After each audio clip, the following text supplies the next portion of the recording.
नमस्कार, आप देख रहे हैं महुआ खबर और मैं हूं आपके साथ सचिन आर राठौर। आप देख रहे हैं हमारा न्यूज बुलेटिन, जिसमें हम आपको बताएंगे बिहार और झारखंड के अभी तक की तमाम बड़ी खबरें। तो आइए बढ़ते हैं खबरों की तरफ और शुरू करते हैं। बिहार का मखाना अब सिर्फ सुपर फूड नहीं बल्कि आपकी थाली का नया स्वाद भी बनने जा रहा है। दुनिया भर में अपनी पहचान बना चुका मखाना अब एक नया स्वरूप तैयार किया गया है। आपको बता दें कि बिहार कृषि विश्वविद्यालय सबौर की पहल पर 100% शुद्ध मखाना से बने पापड़ का उत्पादन शुरू हो चुका है। इस अनोखे स्टार्टअप के जरिए अब मिथिलांचल और सीमांचल की महिलाओं और युवाओं को प्रशिक्षण देकर मखाना पापड़ तैयार किया जा रहा है। विश्वविद्यालय का दावा है कि उत्पाद स्वाद के साथ साथ पौष्टिकता का बेहतरीन विकल्प भी होगा। रिसर्च डायरेक्टर डॉक्टर अनिल के सिंह के मुताबिक मखाना के हर आकार का उपयोग कर ये पापड़ बनाया जा रहा है और जिससे किसानों को बेहतर लाभ मिल पाएगा। इससे आपको बता दें कि भारतीय मखाना की मांग अंतर्राष्ट्रीय बाजार में भी लगातार बढ़ रही है। ये हमारी सांस्कृतिक विरासत का पार्ट है पापड़। कुछ भी हम लोग शुभ काम करते हैं तो जब उसका भोज होता है उसमें बिना पापड़ के तो काम चलता नहीं है। दूसरे जो पापड़ बनते हैं वो आप जानते हैं कि या तो आलू से बनते हैं या किसी और चीज़ से बनते हैं, लेकिन ये जो पापड़ है ये बनाया गया है मखाना से। ये शायद पहला ऐसा प्रोडक्ट है, पापड़ है, जो कि मखाना से बनाया गया है। इसमें जो है ये 100% जो है मखाना से ही बनाया गया है। अगर देखा जाए तो करीब जो है 99% पार्ट मखाना है, उसके बाद जीरा है, नमक है, ये जो चीजें पड़ रही हैं इसको प्रिजर्व करने के लिए।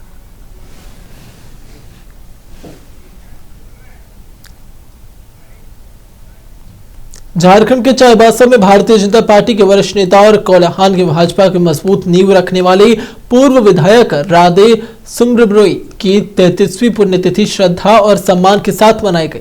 आपको बता दें कि इस अवसर पर भाजपा नेताओं और कार्यकर्ताओं ने उनकी प्रतिमा पर माल्यार्पण कर उन्हें भावभीनी श्रद्धांजलि अर्पित की।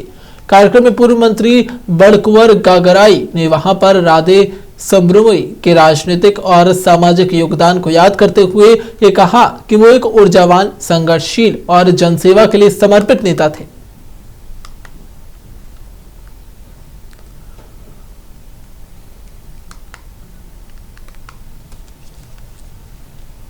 रूप से हम सभी भारतीय जनता पार्टी का हमारे नेता और छात्रों के लिए काम करने वाले और ठोस समाज के लिए काम करने वाले हमारे परमादि स्वर्गीय राधे सुम्रब्रोई जी का आज पुण्यतिथि है। भारतीय जनता पार्टी के सभी वरिष्ठ कार्यकर्ता, सभी नेता का हम सभी श्रद्धांजलि अर्पित किए।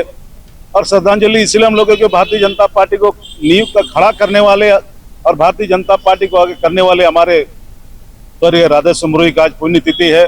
और आपको याद होगा कि जब ये पहली बार निर्वाचित होकर बिहार गए और उस समय उसका निधि। भागलपुर जिले के सबौर प्रखंड के भेट्टी इलाके में लगातार बढ़ रहे कैंसर के मामलों ने स्वास्थ्य विभाग और स्थानीय लोगों की चिंता बढ़ा दी है। इसी को देखते हुए भेट्टी स्वास्थ्य केंद्र में विशेष कैंसर जांच शिविर का आयोजन किया गया, जहां 27 लोगों की स्वास्थ्य जांच की गई। इस शिविर का उद्देश्य कैंसर के संभावित मरीजों की समय रहते पहचान कर उन्हें बेहतर इलाज उपलब्ध कराना था। शिविर के दौरान अधिकारियों ने बताया कि सुल्तानपुर भेट्टी क्षेत्र में कैंसर के मरीजों और इस बीमारी से होने वाली मौतों की संख्या लगातार बढ़ती नजर आ रही है, जो बहुत ज्यादा गंभीर चीज है। इसका हमारा ये उद्देश्य है कि जो भी पहले भी यहाँ पे हम लोग कैंप लगा चुके हैं, पिछले 3-4 साल से हम लोग यहाँ काफ़ी ज़्यादा कैंप लगा चुके हैं और यहाँ के जनप्रतिनिधि के द्वारा कंप्लेन किया गया था कि जो यहाँ पे कैंसर के केसेस है वो काफ़ी ज़्यादा उभर के आ रहे हैं। और पहले भी यहाँ जांच भी हुआ था यहाँ का पानी का, तो उसमें शायद आर्सेनिक पाया गया है। तो चूँकि हम लोग स्वास्थ्य विभाग से हैं तो हमारा मुख्य उद्देश्य होता है कि लोग बीमार ना पड़े, और बीमार ना पड़े उसके लिए हमें ज़रूरी है कि हम अपने स्वास्थ्य का बेहतर ख्याल रखें और कुछ अगर प्रॉब्लम दिखे तो नियमित रूप से जांच करवाएं।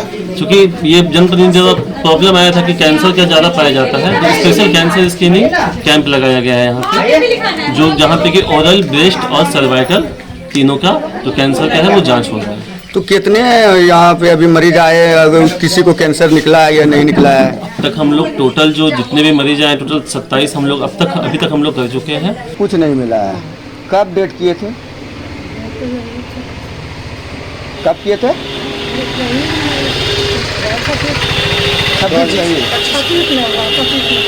25 में। और तो क्या काम करते थे? मजदूर करता था। तो आपका भरण पोषण कैसे हो रही है? ऐसे होता है, कैसे हो? अच्छा, क्या नाम था पति का? मेरे पास में। और कैंसर से ही पीड़ित होकर मरे हाँ, थे? कैंसर है इसे। इलाज वगैरह कराने के लिए कहीं गए थे आप? हाँ, पटना गए थे। पटना गए थे? हाँ। कि सुल्तानपुर भिट्टी गांव में आखिर इतनी मौतें जो कैंसर से हो रही है, इसके लिए विभागीय सपोर्ट चाहिए। गांव में जैसे इस बीमारी का क्या कारण है, उस कारण का पता लगाने के लिए पानी जांच कराया जाए, या अन्य जो भी कारण है जिससे ये कैंसर का जो है रोग फैल रहा है, उसके लिए विभागीय सपोर्ट करके जो है जांच कराकर उसका उचित कार्रवाई करे।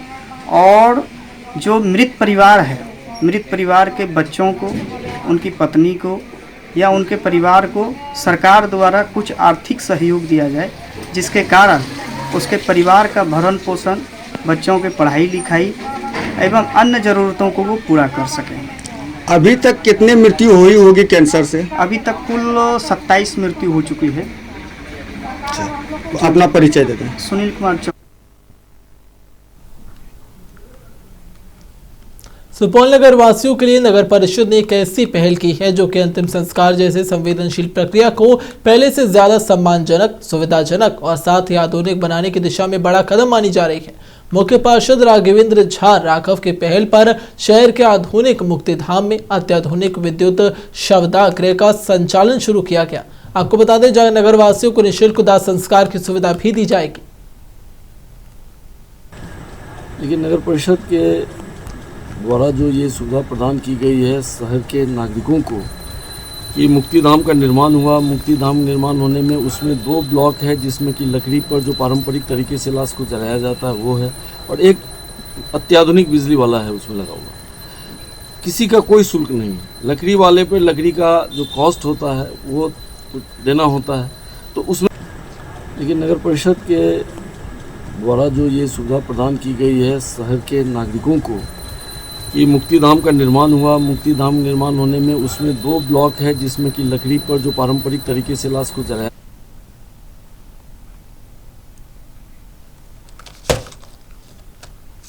आरा के चर्चित भरत भूषण तिवारी हत्याकांड में न्याय की मांग को लेकर अब चल रहा आंदोलन और नए मोड़ पर पहुंच गया। भरत भूषण तिवारी की मां आशा देवी ने 9 जुलाई से आमरण भूख हड़ताल पर बैठने का ऐलान कर दिया, लेकिन लगातार बिगड़ती तबीयत के कारण उन्होंने फिलहाल अपने यह फैसला स्थगित कर दिया। आशा देवी ने कहा कि पिछले 23 दिनों से न्याय की लड़ाई लड़ते लड़ते उनकी सेहत लगातार खराब होती जा रही है, इसलिए डॉक्टरों की सलाह और शारीरिक स्थिति को देखते हुए भूख हड़ताल को कुछ दिनों के लिए टालना पड़ा। आप लोग अनशन करेंगी? नहीं, और स्वास्थ्य ठीक नहीं है। अब कुछ दिन के बाद बताया जाएगा। तो क्या जिला प्रशासन के जो जांच प्रक्रिया है उसमें आप लोग सहयोग कर रही हैं? हाँ, मिलत गवाही हाँ गवाही। आप लोग अनशन करेंगी? नहीं, और स्वास्थ्य ठीक नहीं है। अब कुछ दिन के बाद बताया जाएगा। झारखंड के पाकुड़ जिले के महेशपुर स्थित डीएवी पब्लिक स्कूल में समय रहते बड़ी दुर्घटना टाल दी गई। आपको बता दें कि स्कूल की छुट्टी होने के बाद परिसर की सीढ़ियों के नीचे बने बिजली पैनल रूम में एक 7-6 बेबी कोबरा दिखाई दी। इससे स्कूल प्रबंधन में हड़कंप मच गया। सूचना मिलते ही वहां रेस्क्यू विशेषज्ञ अशरफुल शेख अपनी टीम के साथ मौके पर पहुंचे और पूरी सावधानी के साथ सभी 6 बेबी कोबरा को सुरक्षित रेस्क्यू कर लिया गया। इस दौरान ना तो किसी व्यक्ति को कोई नुकसान पहुंचा और ना ही सांपों को किसी भी तरह की क्षति हुई।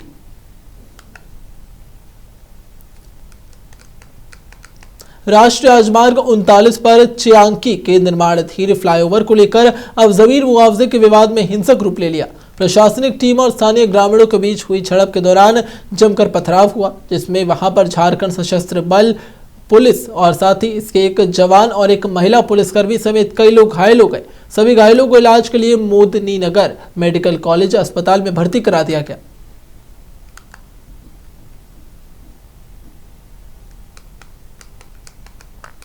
बिहार के सहरसा जिले में चलती कार में अचानक से आग लगने से अफरा तफरी का माहौल बन गया। घटना बनगांव थाना क्षेत्र के बरियाही ब्रह्म स्थान के पास की बताई जा रही है। जानकारी के अनुसार कार सहरसा की ओर जा रही थी और तभी वाहन से अचानक से धुआं निकलने लगा।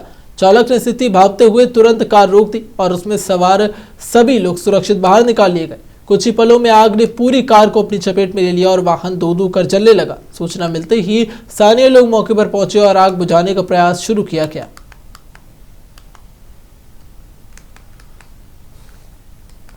बिहार के सीतामढ़ी जिले के सुरसंड प्रखंड स्थित भारत नेपाल सीमा पर तैनात एसएसबी जवानों ने बड़ी कार्रवाई करते हुए एक ऑटो से भारी मात्रा में नेपाली शराब बरामद की है। आपको बता दें कि नियमित गश्त और जांच अभियान के दौरान जवानों ने संदिग्ध ऑटो को रोककर तलाशी ली, जिसमें बड़ी मात्रा में नेपाली शराब छिपाकर ले जाई जा रही थी। कार्रवाई के दौरान ऑटो चालक को मौके से गिरफ्तार कर लिया गया। आपको बता दें कि अगली खबर अब सामने आ रही है बिहार के सीतामढ़ी से, जहां सीतामढ़ी जिले के परिहार प्रखंड के बराही गांव में अनियमित बिजली आपूर्ति से नाराज ग्रामीणों ने वहां पर स्टेट हाईवे 87 को जाम कर जोरदार प्रदर्शन किया। प्रदर्शनकारियों का आरोप है कि भीषण गर्मी के बावजूद इलाके में लगातार बिजली आपूर्ति बाधित की जा रही है। इससे लोगों को अब वहां बहुत ज्यादा दिक्कतों का सामना करना पड़ रहा है और जनजीवन बुरी तरीके से प्रभावित हो चुका है।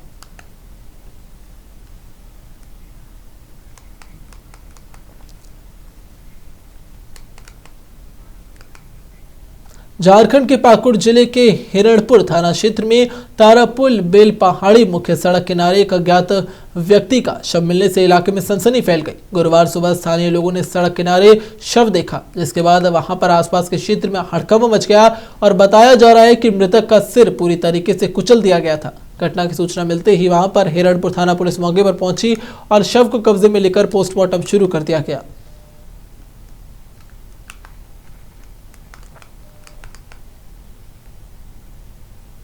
राजधानी पटना के सचिवालय थाना क्षेत्र स्थित हार्डिंग रोड की वीवीआईपी इलाके में एक संदिग्ध व्यक्ति का शव मिलने से सनसनी फैल गई। शव मिलने की सूचना पर वहां सचिवालय पुलिस एफएसएल टीम और सचिवालय डीएसपी अनु कुमारी मौके पर पहुंचे और साथ ही जांच शुरू कर दी गई। मृतक की उम्र लगभग 40 से 45 वर्ष बताई जा रही है। पुलिस फिलहाल शव की पहचान में जुटी है। अधिकारियों के अनुसार घटनास्थल और आसपास के सीसीटीवी फुटेज लगातार खंगाले जा रहे हैं ताकि ये पता लगाया जा सके कि शव वहां पर कैसे पहुंचा। गोपालगंज जिले के जादवपुर थाना क्षेत्र स्थित जादवपुर शुक्ल गांव में जिला प्रशासन ने सरकारी जमीन पर वर्षों से चले आ रहे अतिक्रमण के खिलाफ बड़ी कार्रवाई की है। सदर अंचलाधिकारी रजत कुमार वर्णवाल के नेतृत्व में चलाए गए अभियान में करीब 2 बीघा 12 कट्ठा सरकारी भूमि को अतिक्रमण मुक्त कराया गया। कार्रवाई के दौरान वहां पर जादवपुर थाना पुलिस और भारी पुलिस बल की मौजूदगी में 2 जेसीबी मशीनों से आधा दर्जन से ज्यादा मकान और झोपड़ियां हटा दी गई।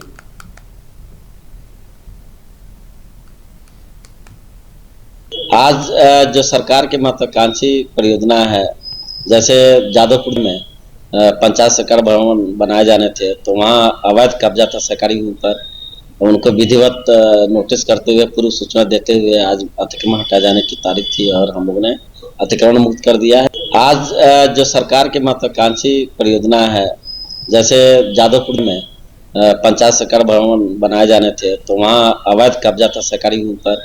उनको विधिवत नोटिस करते हुए पूर्व सूचना देते हुए आज अतिक्रमण हटा जाने की तारीख थी और हम लोगों ने अतिक्रमण मुक्त कर दिया है। आज जो सरकार झारखंड के पाकुड़ जिले के अमड़ापाड़ा थाना क्षेत्र में डूमर चीर चिटकोटला में आपको बता दें कि 21 वर्षीय विवाहिता की संदिग्ध परिस्थितियों में मौत से इलाके में सनसनी फैल गई। मृतका की पहचान मारुति मरांडी के रूप में की गई और उसका शव घर के अंदर खून से लथपथ अवस्था में मिला।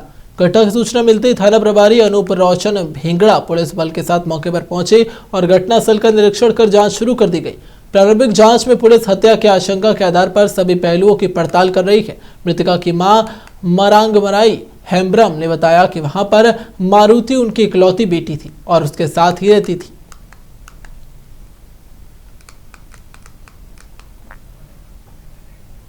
हजारीबाग शहर के पुराना बस स्टैंड के पास दोपहिया वाहन हटाने के मामूली विवाद ने हिंसक रूप ले लिया। आधा दर्जन युवकों ने वहां सिद्धार्थ कुमार सिंह पर बेल्ट और धारदार हथियार से जानलेवा हमला कर दिया। हमले में सिद्धार्थ गंभीर रूप से घायल हो गए और घटना के बाद वहां इलाके में अफरा तफरी का माहौल बन गया। सूचना मिलते ही सदर थाना पुलिस मौके पर पहुंची और त्वरित कार्रवाई करते हुए 3 आरोपी आकाश यादव, कौशल पाठक और समीर सिन्हा को गिरफ्तार कर लिया गया।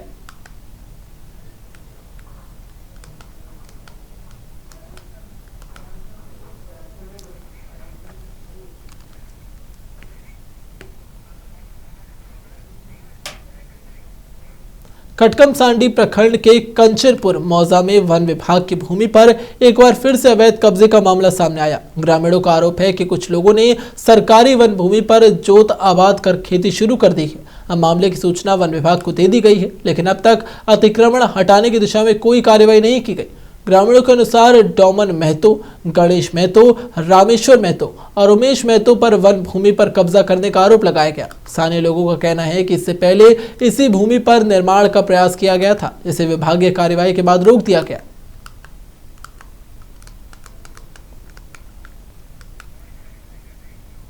दरभंगा शहर के लहेरिया सराय थाना क्षेत्र स्थित जीएन गंज में एक स्पा सेंटर पर पुलिस ने छापेमारी कर कथित अनैतिक गतिविधियों का खुलासा कर दिया।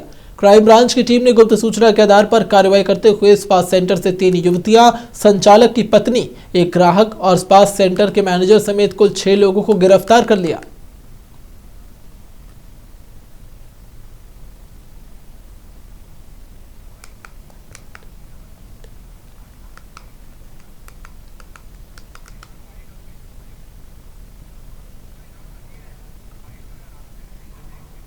सहरसा नगर निगम कार्यालय परिसर में अखिल भारतीय सफाई मजदूर संगठन के बैनर तले बड़ी संख्या में सफाई कर्मियों ने अपनी विभिन्न मांगों को लेकर धरना प्रदर्शन किया। प्रदर्शन के दौरान कर्मचारियों ने नगर आयुक्त प्रभात झा, उप महापौर गुड्डू हयात और साथ ही नाजीर संतोष कुमार के खिलाफ नारेबाजी की और नगर निगम प्रशासन पर गंभीर आरोप लगाए।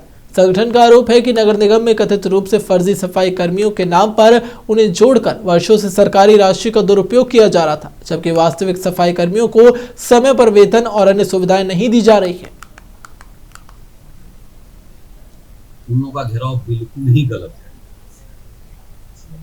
उन लोगों के सारे लोगों का वेतन भुगतान हो चुका है। आप पता लगा लीजिए, अभी हमारे अकाउंटेंट भी यहाँ पर है, सारे भुगतान हो चुका है। प्रत्येक दिन वो लोग 5 बजे संध्या के आसपास में जब अपना काम 3-4 बजे जब अपना काम करते हैं, उन लोगों का EPF का भी भुगतान लगातार हो रहा है। इसलिए मुद्दा ये नहीं है। मुद्दा कहाँ से है आप तो वो समझेंगे, और आप लोग ज़्यादा समझते हैं कहाँ से ये मुद्दा बनाया गया और आप लोग कहाँ से यहाँ पर आप लोग को कौन आमंत्रित किया। बात यहाँ पर ये चीज़ है कि जिस सफाई एजेंसी के द्वारा हम लोगों ने पिछले बार MOP के द्वारा काम किया, वो सफाई एजेंसी अपने तरफ से मजदूर को रख करके अपना काम करवाते हैं। नगर निगम की तरफ से 266 ही कर्मी जो आरोप वो लोग लगा रहे हैं, 266 100% 266 को हम लोग रखे हुए हैं, वो लोग काम कर रहे हैं। अब सफाई एजेंसी जो था जिसको कि राष्ट्रीय मानवाधिकार और महिला कल्याण संस्थान ने अपने 7 वर्ष पूरे होने पर प्रेस कॉन्फ्रेंस आयोजित कर अपने कार्य और उपलब्धियों की जानकारी दी। संस्थान की राष्ट्रीय सचिव सोनल कुमारी ने बताया कि 7 वर्षों का ये सफर काफी ज्यादा गौरवपूर्ण रहा। संस्थान लगातार महिलाओं के हक, अधिकार और सुरक्षा के लिए संघर्ष कर रहा है। उन्होंने कहा कि वर्तमान समय में संस्थान के पास महिलाओं से जुड़े कई मामले पहुंच रहे हैं, जिनमें पारिवारिक विवाद और रिश्तों में आई परेशानियों का समाधान करने का प्रयास भी किया जा रहा है। उन्होंने महिलाओं के साथ अपराध करने वालों के खिलाफ सख्त और जल्द कार्रवाई की भी मांग की। 7 साल का सफर हमारा बहुत ही सुखद रहा। बहुत लोगों को मदद मिला।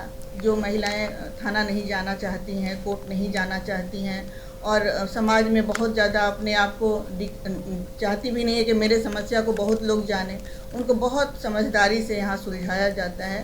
बाइज्जत उनको इज्जत से ढक के जो रास्ता सही हो, अगर वो अपने ससुराल में रहना चाहती हैं उसका रास्ता निकाला जाता है। अगर उनको ज़्यादा उत्पीड़न किया जा रहा है तो उनको अलग रह के उनके सुरक्षा के लिए उनके पति, उनके सास ससुर से भी एक रास्ता निकाला जाता है, जिससे वो कानूनी रूप से ना भी अलग हो तो वो अपना खुद का बसर कर सकें, ऐसा कोई रास्ता। ये 7 साल जो मैंने समाज सेवा में और कुछ केस देखने में जो लगाए हैं, काफ़ी अच्छे और बुरे अनुभव भी रहे हैं, जिससे बहुत कुछ सीखने को भी मिला है और आगे भी हमको लग रहा है कि बहुत कुछ सीखने की ज़रूरत है। और सामाजिक मुद्दों को लेकर अगर चर्चा करेंगे तो लोगों को जागरूक करने के लिए हम लोग निरंतर प्रयास में हैं और कर ही रहे हैं। 7 साल का सफ़र हमारा बहुत ही सुखद रहा। बहुत लोगों को मदद मिला जो महिलाएं थाना नहीं जाना चाहती। खबरों का सिलसिला यूं ही जारी रहेगा, लेकिन अभी के लिए इतना ही। देखते रहिए महुआ खबर।